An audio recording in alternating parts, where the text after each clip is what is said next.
Hi guys, how are you doing today? I'm coming to you right now from one of the coolest, most awesome places on this earth, especially if you're an actor, director, into theater at all, into acting at all, into movies at all, into television at all, into comedy at all. You have to come to this place because where I'm standing right now is the largest, still standing Greek theater in the world.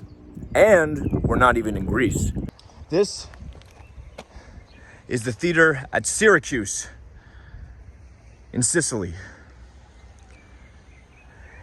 There's a Greek theater in Sicily because Sicily was founded originally by the Greeks before the Romans. And this was the biggest theater ever constructed. You can see the seats down there, but you can also see the eroded remnants of seats up here. The seats went all the way to where I'm standing right now. And after it was renovated in the 3rd century BC, it could hold 15,000 people. 15,000 people. Think about that for a second. An amphitheater with that capacity, built at a time with no bulldozers, no tractors, no dump trucks, no construction equipment at any time, and obviously no electricity. Apparently my voice still cracks like a 13-year-old when I get excited by places like this. This place is magical. You can feel the energy. Plays by Aeschylus, like Agamemnon and the Persians, debuted here. Plays by Sophocles, like Oedipus and Antigone, were performed here. Plays like Medea by Euripides were performed here. And since then, as you can see looking at the set on the stage, this is still an active theater. This is still a place where acting and theater and plays are performed. This theater has a long history. It was first built in around 480 BC under the reign of the Greek ruler Hiero I. It was not as big as it got in its maximum capacity, seating between 5,000 and 10,000 people. Probably closer to the size of the seats you can still see. Then, in the 3rd century BC, it was renovated under the reign of Hiero's successor, Hiero II. And this was the renovation in the 3rd century BC where it got to its 15,000 people max capacity. This is the time when all of this grass was seats.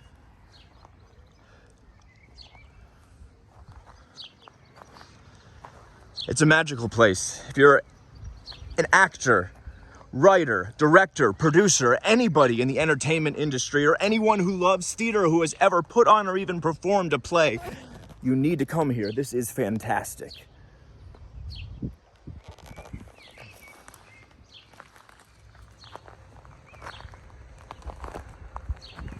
Plays, acting, performance, the need to artistically express, the need to communicate, the need to connect to an audience has been with us forever.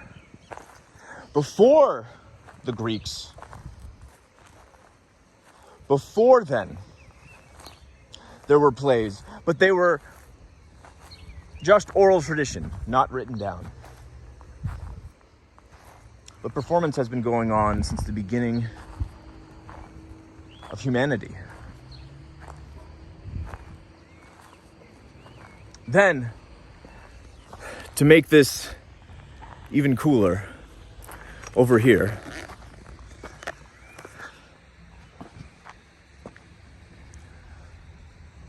these rocks were used in construction of this theater. There are a few little caves up here, like you can see.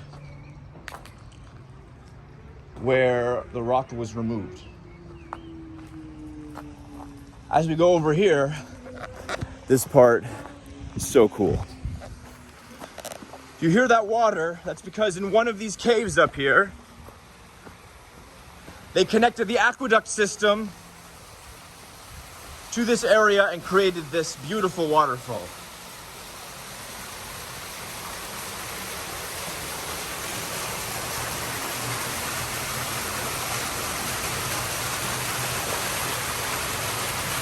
This was an homage to the muses. The muses, the artistic muses, the gods. Responsible for the creativity that these playwrights and actors had.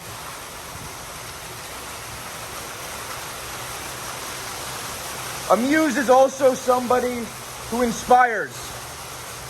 You could say Leonardo DiCaprio, for example, is something of Martin Scorsese's muse, as he's been in many of his films.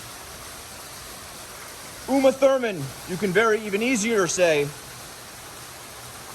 was the muse, or was the muse, I believe. I think they had a falling out. It was really stupid. But anyway, yes, the muse of Quentin Tarantino.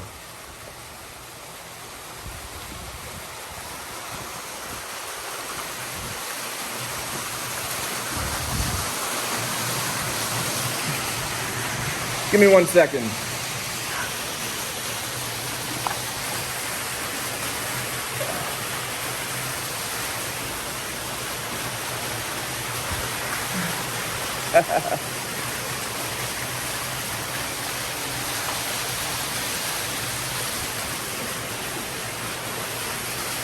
Now, they don't know for sure what these were used for, sure.